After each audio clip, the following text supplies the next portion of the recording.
Well, good afternoon. It's Mark Fitzpatrick, and welcome to the Tiger Club Zoom call for Tuesday, February 23rd. Our guest today is the excellent play-by-play announcer for the SEC Network, Tom Hart, a Columbia native and a graduate of Mizzou. Before we get to Tom, some updates on the Mizzou sporting scene to pass along.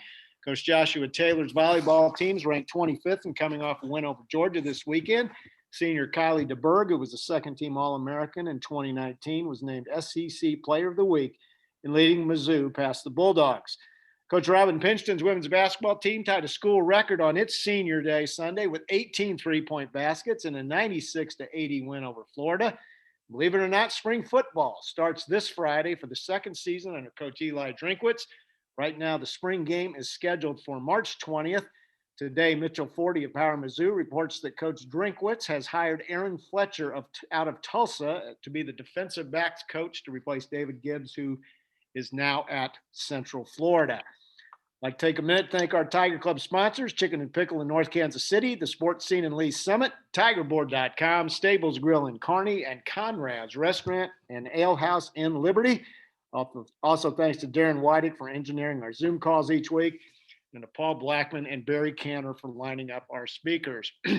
As always, we encourage you to visit our website at kctigerclub.com for information on membership, speakers, and upcoming events, including our golf tournament, which may have a date change that we'll let you know about later. And please spread the word about our YouTube channel where we replay these Zoom calls each week. We always welcome your feedback at info@kctigerclub.com. Today, we welcome from the SEC Network, Tom Hart. Tom graduated from Mizzou in 1998, and he has become one of the most accomplished and versatile play-by-play announcers in the country.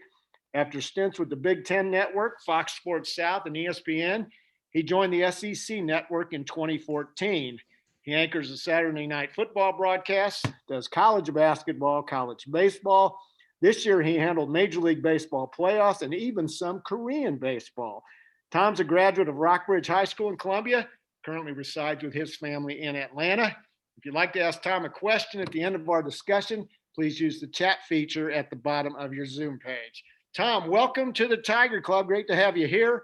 I always enjoy it when you do a Mizzou game because you talk about the landmarks in Columbia like Booch's and Shakespeare's, and it makes me very nostalgic from my college days. Well, thanks for having me. It's a pleasure to join everybody. Yeah, I'm nostalgic from my college days too. Well, pre-COVID, I'd get multiple trips to Columbia during the course of the academic season, and that's not happening lately. So I've got to live vicariously through everybody else. Well, it's always great to hear you on a broadcast. I wish we'd had you tonight, but we'll have the very capable Dave Neal and Damian Fish back. And understand you're working LSU tonight. Is that correct? Yeah, I've got LSU Georgia tonight. We lead into the Missouri game, I believe. I don't have the entire schedule in front of me, so we'll be the 7:00 Eastern game, 6 Central, and then the Mizzou game to follow. And the Tigers will tip off at 8 on the SEC Network. Well, Tom, we're in the home stretch of the SEC basketball schedule. Alabama is going to win it, but the 2 through 4 slots that get you the double bye in the tournament, there's 7 teams currently in contention for that. Mizzou currently 6th, but only a half game ahead of both Kentucky and Ole Miss, whom they play tonight. How do you see this playing out over the last couple weeks of the regular season? Well, there's still a lot to be determined in the standings. More importantly, you think about what it would look like in Nashville. We don't know which games are going to be played. There's always the question of, will the schedule happen as it's written, leading up to over the next 2 weeks? But also the league left some wiggle room on that last Saturday to figure out, exactly, could they reschedule games? Will they reschedule games? And that's going to be a big question. I think that's going to play a big role, not only in determining the seeding, but also when you look forward to the NCAA tournament. Can Missouri get a quality opponent in that slot? Can Missouri get somebody to come to their place in that slot, which I think is also important, and help their resume for the NCAA tournament? And I think that opportunity's there.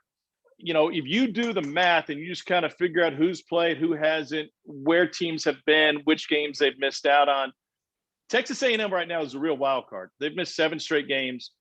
We don't know when they're going to return. They were supposed to play Kentucky tonight. That game is off.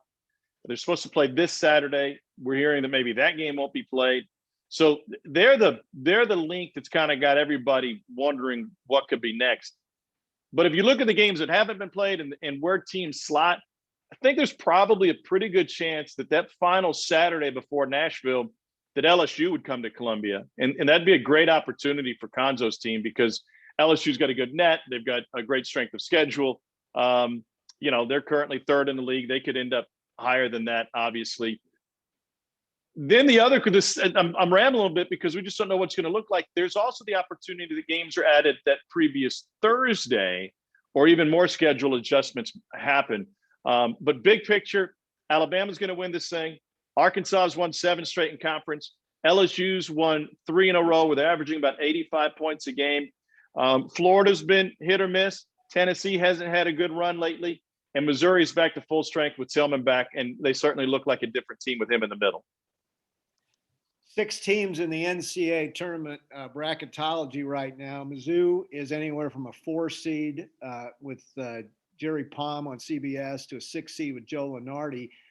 Big game, I think, for the Tigers tonight against Ole Miss. Now, Ole Miss was the hottest thing going up till last Saturday and really hit a bump in the road at Mississippi State. Schools from Mississippi have been Missouri's kryptonite this year in both football and basketball. Tigers are looking for some revenge. What do you expect? Yeah, I think that was a hiccup for the Missouri team, that trip to Oxford. That's how I view it. There's so many inconsistencies in this sports season dealing with COVID-19. The idea that a team can be the same every game in and out of the schedule is fool's gold this year, especially. It's so hard on coaches to keep players motivated, to keep people playing at a high level. And so I just chalk that trip to Ole Miss up as an anomaly. That was, there were issues with effort in that game. Jeremiah knew that his grandmother had passed away. Obviously his mind was somewhere else. That's a matchup that he should have great success with. Romello White is the 5-man for Ole Miss, and he's good, but he's undersized. And so, that's where Jeremiah should really thrive tonight. And it'll be interesting to see, after coming off of a perfect game against South Carolina where he didn't miss a shot. It'll be interesting to see how early they go to him. When do they get him touches? And will he be a focal point of the offense, or will he be an add-on to the offense? Because I think he can be a guy that Missouri can really lean on. Devontae Shuler's Ole Miss's best player. They're coming off of a bad loss. He did not play well. You go back a couple games, he went back to South Carolina. He had, I think, 31 against the Gamecocks. That was his hometown. When he's motivated, and he's really, really good. He's in the top echelon of this league. As I said, it's hard to stay motivated this season. It's hard to keep the teams and individuals motivated all year. So I don't know what his state of mind is going to be tonight, but when he's playing well, Ole Miss is really tough. I think that the way last game went, and Missouri, I think, is favored by 3 or 4 tonight. I mean, I think it's a comfortable win for Missouri. The Tigers have turned up the tempo under Conzo this year. They were pretty much, as we all know, like, walk it up. Let's focus on our defense and our rebounding. Talking to him earlier this season, he finally has guards that he can trust, where they can run with tempo and take care of the basketball. And the SEC as a whole has turned into an up-tempo league, and I can go into more detail about that. But the teams that haven't joined the parade, Texas A&M, Mississippi State, and Ole Miss, I think are at a disadvantage in matchups like this, especially on Missouri's home floor. Jeremiah Tillman, you talked about, and we did find out that he learned about his grandmother's death prior to that Ole Miss game. And then, of course, he missed the next 2 games to join his family. He came back Saturday against South Carolina. I don't know how he could play any more efficiently. He didn't miss a shot. What do you see for him on postseason honors as far as the All SEC team?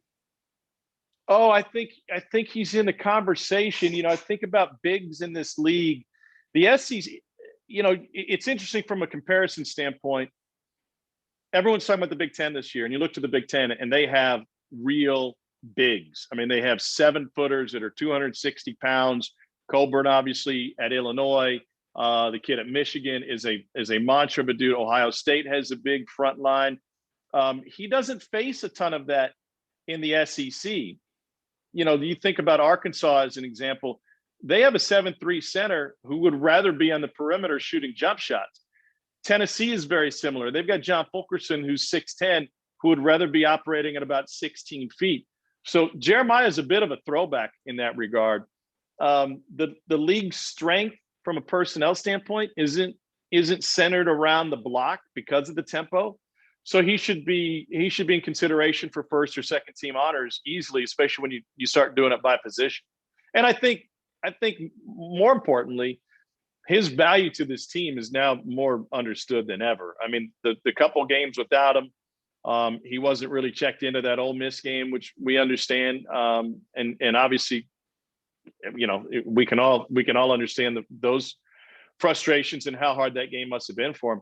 Missouri needs him to play well, and they're a really good team. They're a top 25 team, and to me, he's their most valuable piece. So that should garner a lot of conference honors for him. You think he's an NBA prospect? Prospect, yes. Yeah, absolutely. The NBA loves that body type. They love a guy who can get up and down the floor. I'm sure they love the fact that he's playing in a system that is more NBA friendly than maybe it's been in the past 3 or 4 years. As I said, that trust factor with the guards.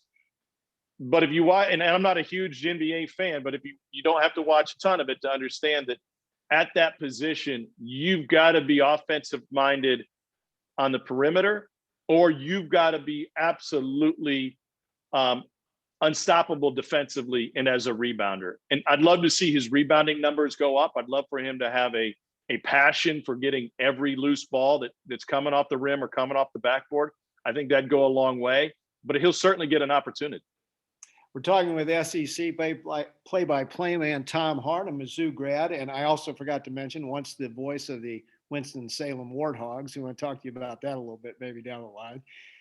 Back to the Tigers, big lift the last couple games from Kobe Brown. He's really had 2 of his finest games and really gives them an additional inside presence. He's really developed under Cuonzo Martin.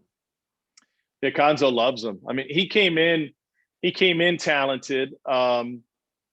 He really fits a role in this team that's incredibly important. He's a good shooter. He can handle the ball for his position. Cuonzo's going to play man-to-man defense, and they want to switch when they can, and he can guard just about any position on the floor. It's interesting if you watch the way SEC coaches, not all of them, but some of them will set up their defense, because there's so many pick and rolls in this league, and so many teams switch as often as they can, 1 through 4 at least, sometimes 1 through 5. You just see a point guard bring the ball up the floor, and he'll be guarded by a guy like Kobe Brown. He'll be guarded by a 3 or a 4. And you think to yourself, well, this doesn't make much sense unless they know that he's going into a pick and roll situation. And before the switch even happens, they already have the right guy on what's going to happen next. So it's, keep an eye on that, see if that happens tonight. I know we'll see it in our first game with LSU and Georgia. Will Wade likes to do that a lot. You'll see him, and they're very versatile. So he'll put a 4 on the point guard. They'll bring it across midcourt. As soon as they run that pick and roll, now all of a sudden you've got the post guarding the post and the guard guarding the guard, and it helps neutralize those sets that teams like to run so much in this league. As we head down the home stretch, I'm interested, who's your pick for SEC Player of the Year at this point? Well, early in the year, and up until a couple of weeks ago, I thought it was Herbert Jones. I'm not one that automatically gives it to the player on the best team in the league, but that's where I look first. And he does a lot of things that fill up the stat sheet, and he does even more things that you don't see on the stat sheet. But he's been hurt. He had a back injury about a week and a half into conference play. He's still not operating at 100%. I think he's about 80%. He fouled out of their game against Vandy on Saturday. So he's moved down a notch in my mind. I really like Cameron Thomas for LSU. He's a top scorer in the league, one of the top scorers in the country. He's just a freshman. Nobody goes to the free throw line as much as he does. He's not wildly efficient as a scorer, but playing in the scope of Will Wade's offense, they do a lot to put the ball in his hands to allow him the freedom to make plays. So I'd probably lean Cameron Thomas right now. There's no shortage of options. If you wanted to look down at guys that were playing really hard for teams that don't have a lot of wins, Scottie Pippen Jr. is a lot better than I thought he would be. And I've said this on the air, and Sonny and I were talking about this recently. If he has the same growth spurt that his dad, a two-time Hall of Famer, had when he was in college, well, he's an all-pro. Right now he's really good, and he's an NBA player, and I think he'll be really good at the next level. And that's without that growth spurt.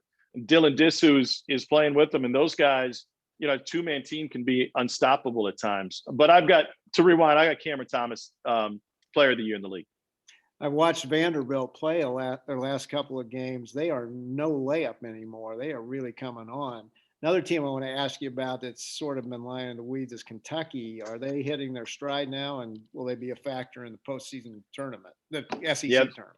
Yeah, they're always a factor in the SEC tournament. It's forever been the Kentucky Invitational. It might be a little bit different without all the little blue ants that are running around downtown Nashville. I mean, they just take the town over. It's something to see.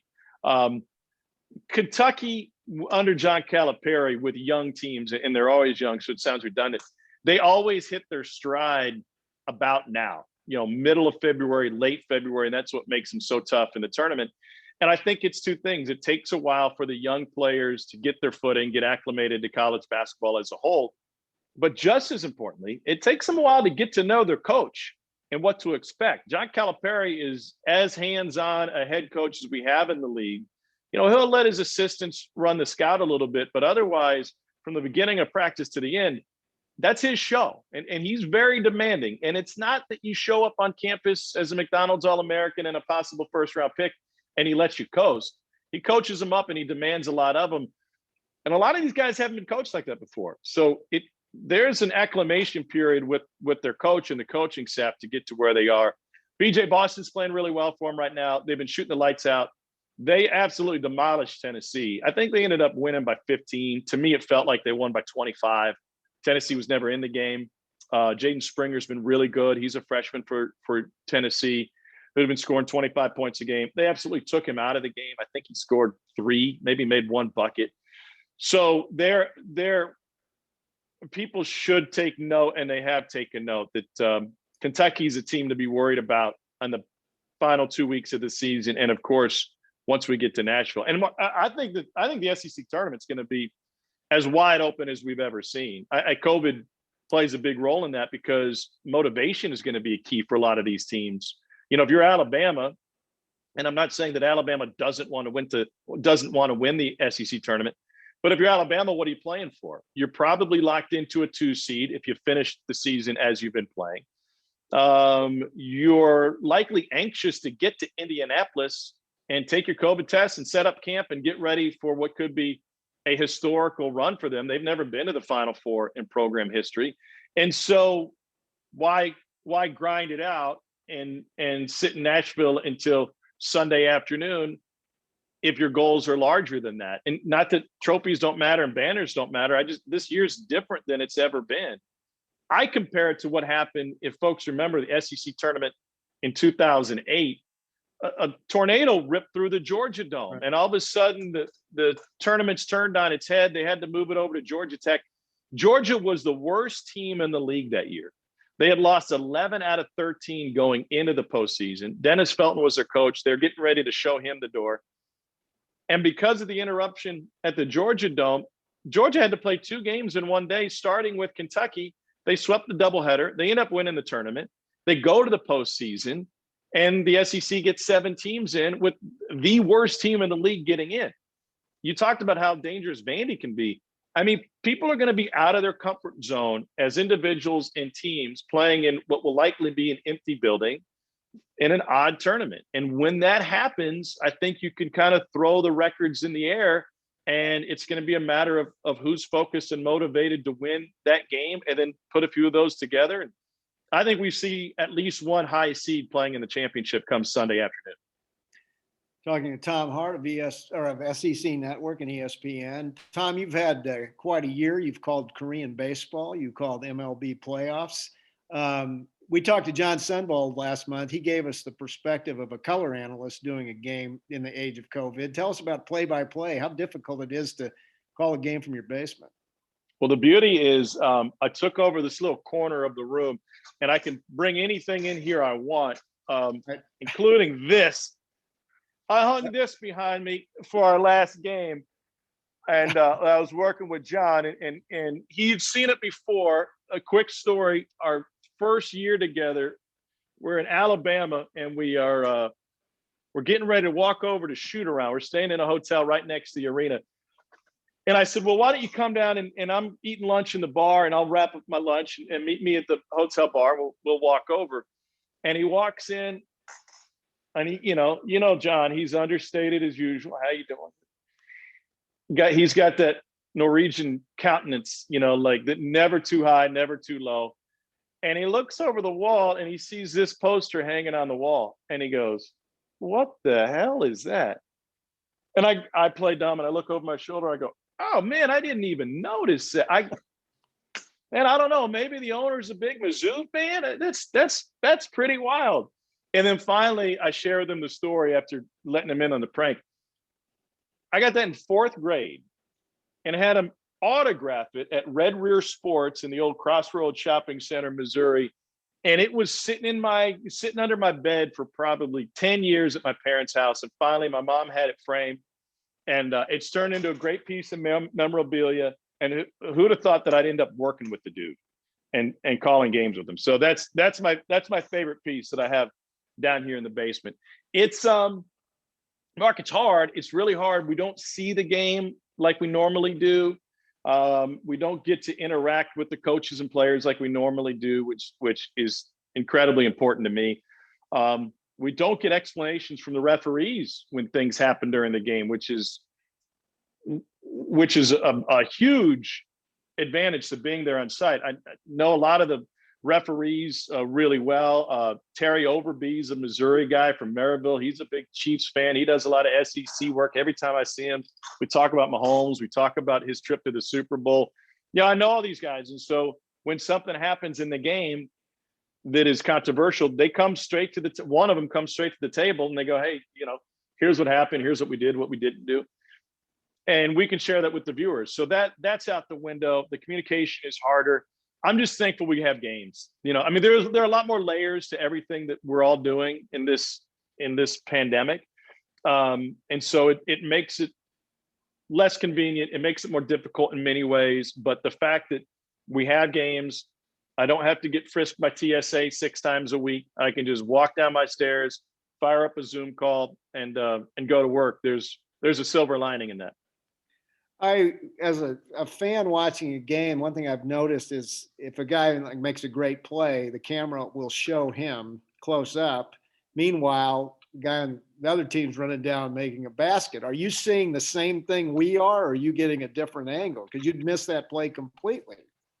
Mark, that's an astute observation, and that was very much an issue early on. That in a television production, the producer is in charge of the big picture, the editorial content. The director is the one cutting the shots, and I had to beg every director, please don't go to hero shots when the ball is inbounded, because then I'm totally lost. So we had to change some things up. We had to reassess kind of the layout that we have here. I could maybe, as we go further in the conversation, I could show people what it looks like, I think, before the Zoom ends. And I just have to log on to this one real quick. But what I'll end up having is I'll have a quad box. I'll have a large monitor. And then in a MacBook, I'll have a quad box that will have 4 camera angles that I can use during the game, in addition to the program feed, which is what you're getting at home. It takes a little getting used to. It feels, at times it makes me feel like a day trader. I've got so many monitors in front of me. For football, there's even more. The football, I've got another big screen that they put up. And in fact, the woman on the technical side is getting ready to log me in for tonight's game. And if it happens quickly enough, I can show everybody the setup, which might be interesting. But yeah, they've taken probably a 14-inch laptop monitor, and they've divided that into 4 screens. And then above those 4 screens, and those are the game coverage, above those 4 screens will be the normal thumbnails for a Zoom call. So I can see Sunvold or my stats guy, sometimes the producer. It's just a matter of eye discipline to figure out, where to look to find the play that you need or to find the ball in those scenarios. So hopefully I've gotten used to it a little bit now and have been more efficient lately. If you'd like to ask Tom a question, we'll get to them in just a few minutes. Tom, wanted to get your impressions about the first year of Mizzou football under Eli Drinkwitz. I think we're generally satisfied. You saw him play a few times. What were your impressions? Yeah, I thought he did a magnificent job. And that's feedback that I got from other SEC coaches who raved about the job that he did.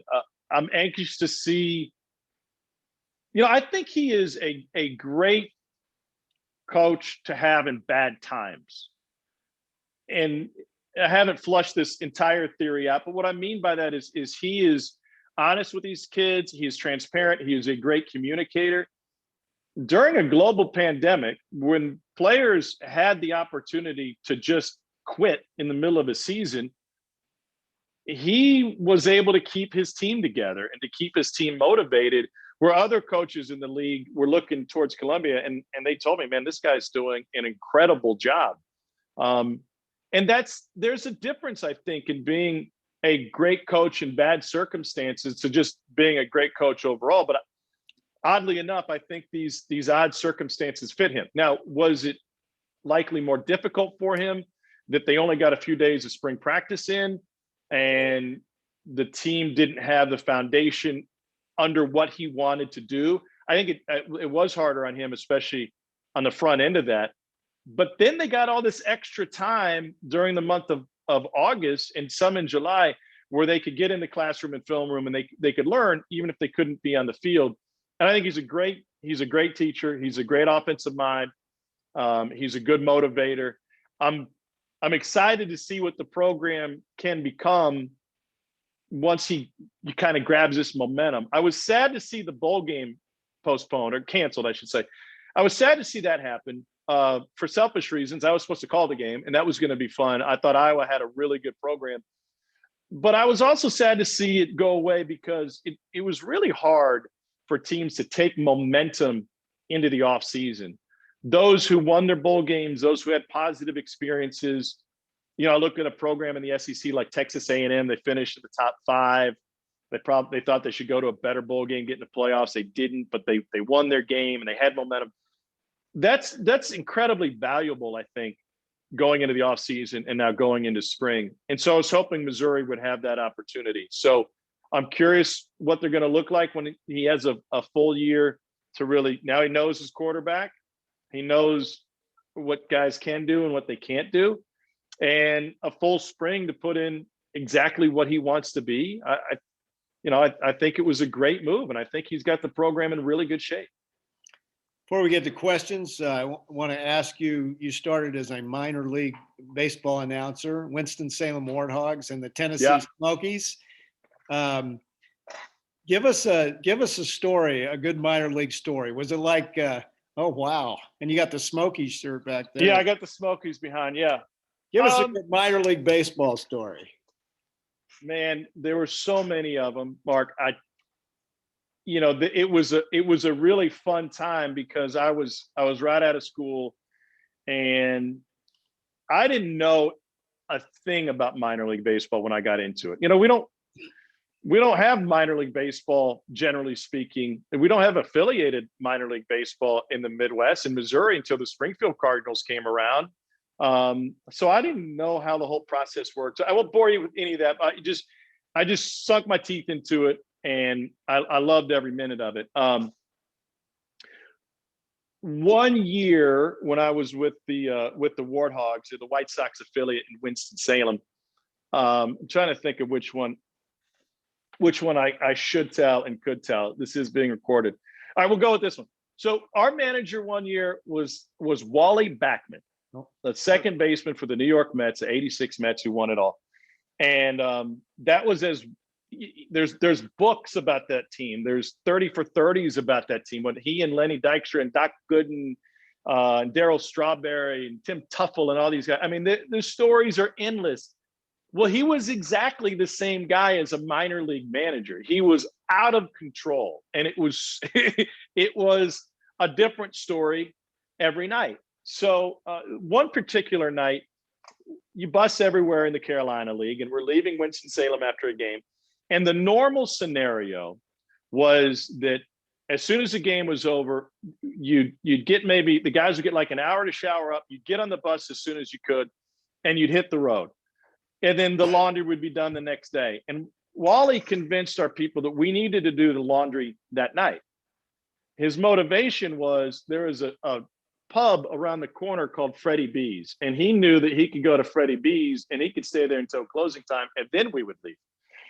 So we go to Freddie B's. The entire team is there, and Wally takes let's just say he was very efficient. Like when he had a goal, he would reach that goal as quickly as possible. It ended with me and the hitting coach carrying him out of the tavern and putting him on the bus. We had what was supposed to be about a 6.5-hour drive to Wilmington, Delaware. Lo and behold, when you don't leave until after midnight, you happen to hit rush hour traffic in places like Baltimore and DC and Philly before you even get there. So it turned into like a 10-hour drive. But in the midst of all of this, Wally wakes up from his slumber and goes to the back for the poker game and decides to enter the players' poker game. Well, he's not exactly in the frame of mind to win any hands. He ends up losing all of his money immediately. And there's a second baseman on the team by the name of Tommy Nicholson, who played at Texas and won a national championship at Texas. And Tommy's the last guy in the pot, and Wally wants to stay in. And he says, I don't have any money left. Tommy goes, now keep in mind, this is a minor league player talking to his manager who controls, in large part, his future, certainly his playing time. And he goes, Wally, this is poker, man. If you don't have money, you can't stay in. And he goes, all right, hold on. I want to stay in. I'll give you the day off tomorrow, the full day off. You don't have to show up to the ballpark until first pitch. Those are my chips. Sure enough, stays in. Tommy wins the game, and he's collecting his winnings. He brags to Wally that, you know, when I play RBI baseball, I play with the 86 Mets, and you stunk. And every game, I take you out of the starting lineup, and I put Tim Tuffle in. So you think this is July, you know, and Wally was pretty well served. He was into his cups at that point. He waddles back to the front of the bus, yada, yada. The team gets to Delaware. They play a series. All of this goes along. Nothing else is said. Final game of the season. It's a day game. It's Labor Day weekend. Tommy Nicholson was the leadoff hitter. Tommy comes to the plate to start the game. Wally whistles and says, no, go sit down. What are you talking about? You can't pinch hit for me. It's the top of the first. He goes, and from the coach's box, he yells to home plate, and with some very colorful language, I might add. He goes, hey, listen, you pinch hit for me with Tim Tuffle, I'm going to pinch hit for you. And he took him out of the game before a pitch was thrown. That's great. So never get on Wally Backman's bad side.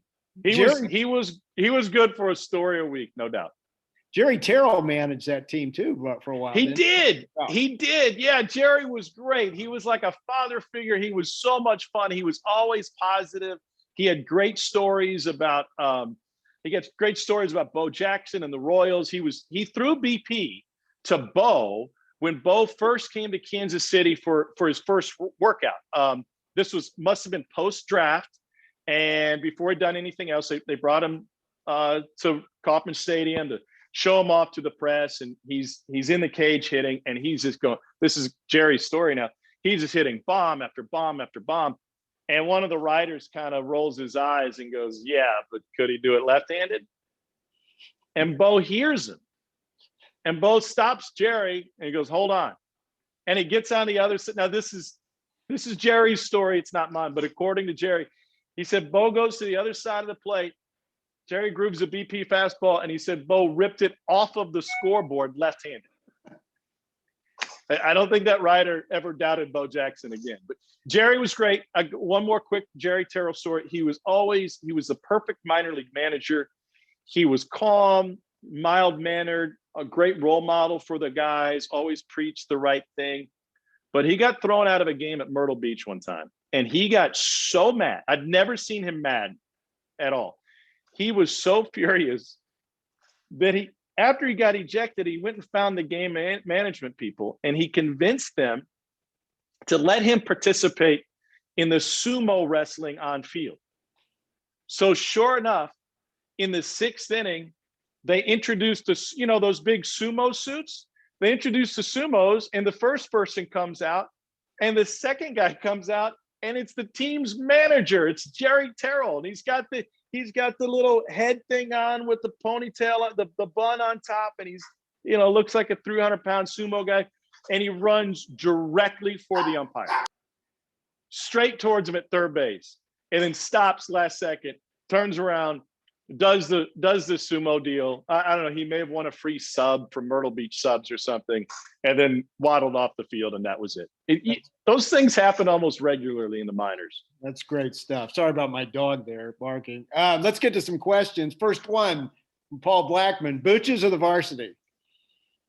Oh, Booches by far. Booches easily. It's all about ambiance, and Booches has varsity beat hands down. All right. What are your thoughts on the new Florida Gator baseball stadium and how that kind of investment by universities in the SEC hampers Mizzou's opportunity to compete at a high level in that sport? That's a great question. We just we did their first game the other day. This showed up. This is part of my backdrop. It's really hard. It's going to be hard for Missouri and the SEC for baseball regardless. I mean, the climate is what it is, and you can't change it, and nobody's building a dome. But if you can catch fire every once in a while, you would be amazed at how popular the sport could be locally. I've seen it in and out throughout, every market in the SEC, even Kentucky. So Kentucky a few years ago, is probably 5 years ago, the TV money started rolling in, and everybody had a decision to make. And they said, we're going to invest in our facilities. And they redid their football stadium, and they redid their, not unlike what Missouri did in the South End Zone in many ways. They redid their football facility, and they had plenty of money to spend. They built a brand new baseball stadium. As that stadium was being built, Kentucky baseball goes on to maybe the best run it's ever been on. They come within one game of going to Omaha in the College World Series. That became a revenue sport at the University of Kentucky. They made money on baseball. Now, it's hard to repeat when you're recruiting against the likes of Florida and Texas A&M and Vanderbilt, and the teams and programs that have incredible history in the modern age. I think 5 of the top 7 teams in this week's poll are SEC teams. The SEC sent 3 teams to Arlington over the weekend to play Big 12 teams. Ole Miss, Mississippi State, and Arkansas. They combined to go 8-1. I mean, this is college baseball in the Southeastern Conference is a big deal. I thought Missouri missed the boat a few years ago when they spruced up the stadium, because to me, you got to build it from the ground up, and you've got to put fans in a position to come out and support the program. And it's always a chicken or egg thing, right? Which comes first? Do you build before the fans come? Do you build to get the fans there? Then what impact does that have on recruiting? There is plenty of talent in St. Louis and Kansas City and elsewhere within the state to have a winner. The huge disadvantage for Missouri baseball is that Arkansas has those same advantages in a facility that's second almost to none. And Arkansas can take a Missouri kid. In fact, any state that touches Arkansas's border, they can offer in-state money to. Now, when you only have 11.7 scholarships, it goes a really, really long way. So as long as Arkansas can come into St. Louis specifically, into our Kansas City, and grab guys and say, what's the value of going to Missouri when you could play in the SEC, you can play in this facility, and they not only do they have an indoor, I won't brag about Arkansas's facilities. Nobody needs me to do that. But suffice to say, they are in the top tier of all of baseball, not just college baseball. So you're not spending a dime more to go play at Arkansas, and that's a huge disadvantage. It takes an investment. It takes investment from the university. It takes investment from the fan base and the local community, and that's a really steep hill to be just to be blunt. It's a really steep hill for Missouri to climb in that sport. Who are your picks for SEC baseball and softball this year?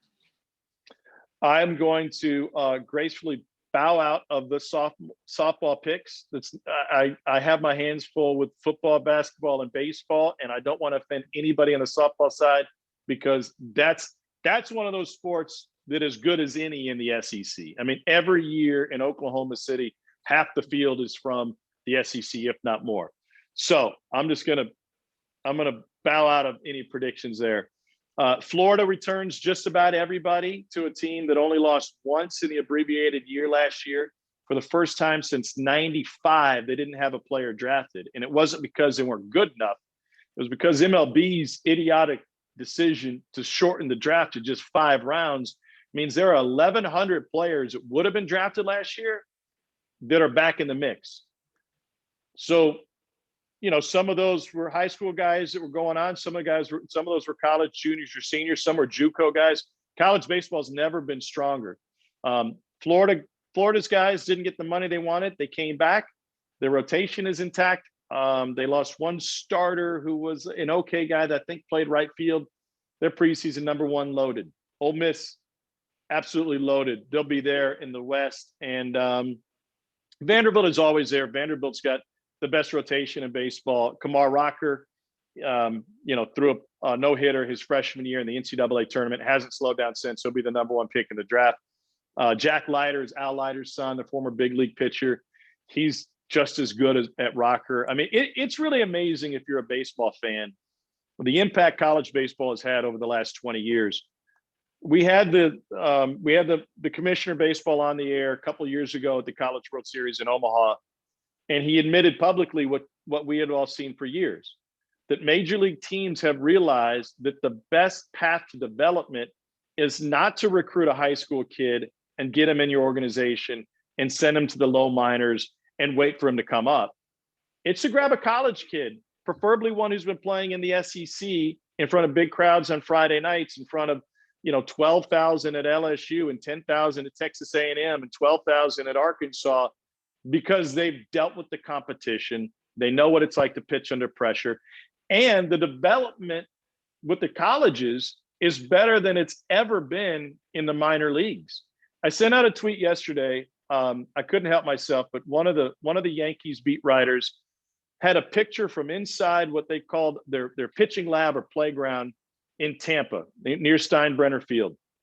And it had a Rapsodo machine at the plate, and it had a radar gun over here, and it had another infrared camera over here. And they said the players just love this. It's high technology, and look at all the tools that the Yankees have. College baseball has been there for 5 years at least. I mean, Vanderbilt has had a pitching lab going back 8 years. Missouri has those tools. Everybody in the SEC has all of these things. And now Major League Baseball is finally coming along. So the talent level, the development, the growth that players have coming to college instead of going the pro route out of high school is just, there's as wide a gap as there's ever been. And I don't think it's going to slow down anytime soon. Try to get to all your questions. Tom, you okay on time? I got a few more. Yeah, I'm good. Okay. How do they pick TV coverage, ESPN versus SEC network? Seems like Mizzou is on SEC more than ESPN. How do they decide? It's probably about right. Now, keep in mind, there are a lot more windows on the SEC network than there are ESPN. Just ballparking it here, on weeknights, You have Super Tuesday, the guaranteed Tuesday slot that's normally on ESPN1, but can be bumped to ESPN2.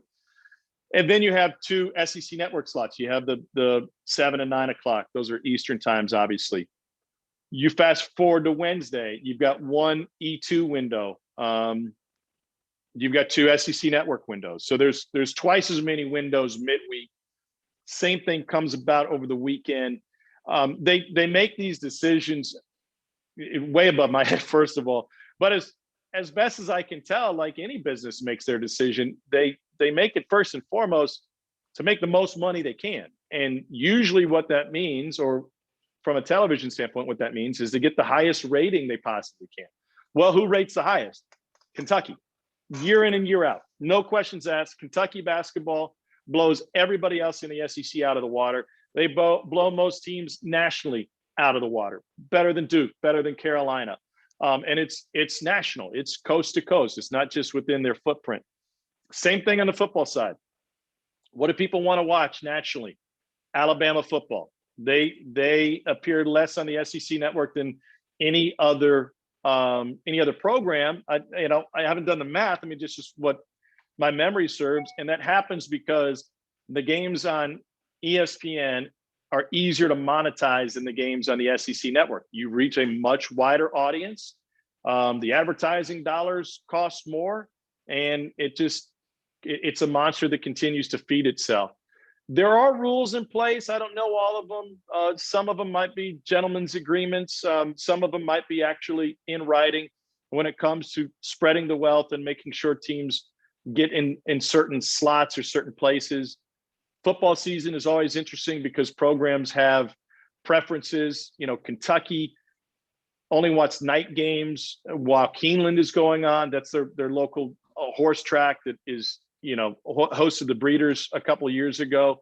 LSU prefers night games all the time. Georgia's happy to play during the game. Nick Saban never wants to play an early game because their fans would get, it's crazy to sound, their fans would leave because of the heat, and that's been an issue. So there's all this balance that goes into it. The league going forward is going to be in a much better position with the announcement that ABC has now acquired the rights at ESPN, Walt Disney Company, however you want to phrase it, to what has been the CBS 3:30 game. Because the convoluted scheduling meant that you had CBS picking and then ESPN trying to fill in after that. Whenever ESPN takes over that contract and that game goes to ABC, now you have one entity doing the scheduling, and it should just flow a whole lot smoother going forward. Whether that's, we don't know exactly if CBS is going to keep their contract until it ends. But if they do, we're still a few years away from that. One question that was in the queue here was, what would be the impact on you with the new ABC deal? I don't know. I mean, I'm just happy to be doing games every week. I'm thrilled to be doing SEC games. The end result, big picture, is going to be better games across the board for our family of networks. And I think that means better games in the SEC, on the SEC network prime time slot. In the past, we have to sit and wait until everything's figured out and games are picked. So really too early to tell. I hope I'm still involved in doing SEC games at that point whenever it comes. We hope you are too, because you are one of the best in the business. I'm going to ask you one more question. We're not going to get to everyone today, but we wanted to hear about your experience doing Korean baseball this year. I became an expert on the Korean weather patterns. The first day I was supposed to work, my alarm was set for 3 a.m. Mark, I am not a morning guy. Like that is not my thing. I am stay up late, watch every game that's on, drag my butt out of bed to take the kids to school, and maybe squeeze in a nap if I have to before another round of games at night. So the first day, I come downstairs, I get everything. I'd never done this before, right? I'd never done this remote setup. I get everything rolling. I am frantically filling out my lineup full of unfamiliar names, language I don't know and I'm not comfortable with. And I finally get it set. And I look up and we get the video feed and there's a tarp on the field. And we're now an hour before first pitch. And the producer says, got bad news. game's been canceled. I said, well, that's not terrible news. I mean, I can still get back to bed. It's not even, it's not even 5 o'clock yet. He goes, no, hold on. Instead of that game, we're switching to that game. You got 45 minutes to get ready for a game between two teams you'd never heard of, with players you don't know, and an unfamiliar language that in a game that's being played literally half the world away. So I grab my scorebook, I flip the page, I frantically fill out the lineups for those guys where I can find them, try to find stats, trends, something to talk about. I finish my lineup, I put my pen down, I look at the clock, we got about 5 minutes, and he goes, that game's been rained out too. I got rained out in my first 2 days calling Korean baseball. I got rained out of 4 games in 2 days. That's almost impossible. So what I learned to do was to read the weather patterns. Every night I'd go to bed, I'd check my app, I'd look at where the storms were coming in. The Chinese radar is blacked out to a certain point. So sometimes you had to guess. And then I would be able to predict, are we starting on time? Are we not? Is this game going to happen? And that's my big takeaway from a summer calling Korean baseball. That's great. Tom, thank you so much. You were probably generated more great questions today than about anybody we've had. And we really look forward to hearing you the rest of the basketball season and into baseball too. And you are one of a long honor roll of great Mizzou grads who've gone on to fame in the media. So it's great to have you. Well, Mark, thanks for having me. If anybody, I apologize that I was so long-winded, didn't get to all the questions. If people want to hit me up on Twitter at Tom_Hart, or follow me on my other social media, I'd be happy to get to those if interested. And I look forward to the day that we can all, get in the car and get on planes again and come see you guys in person in Kansas City. Do you have any Mizzou basketball games on the schedule that you know of? I don't at this point, but I will be in Nashville for the SEC tournament. And like I said to begin this thing, I think we're going to see some scheduling adjustment and changes pop up. We could know as soon as probably Thursday night, Friday, what those will look like. So fingers crossed I get some more. All right. We love listening to you. Tom Hart from the SEC Network, Mizzou grad and a proud grad of Rockbridge High School in Columbia, Missouri. Next week, longtime Mizzou radio reporter for football and basketball, Chris Gervino. I guess your paths probably crossed a few times. Oh, yeah. He's my mentor. He's the one that got me involved in this business. He's been a regular visitor to the Tiger Club, and he is truly one of the nicest guys in the business. And in 2 weeks, we're going to have ESPN national baseball writer Jeff Passan. So make sure you join us for that. And for more information, again, go to kctigerclub.com. Everybody have a great week, and we will see you in a week. Take care, everybody.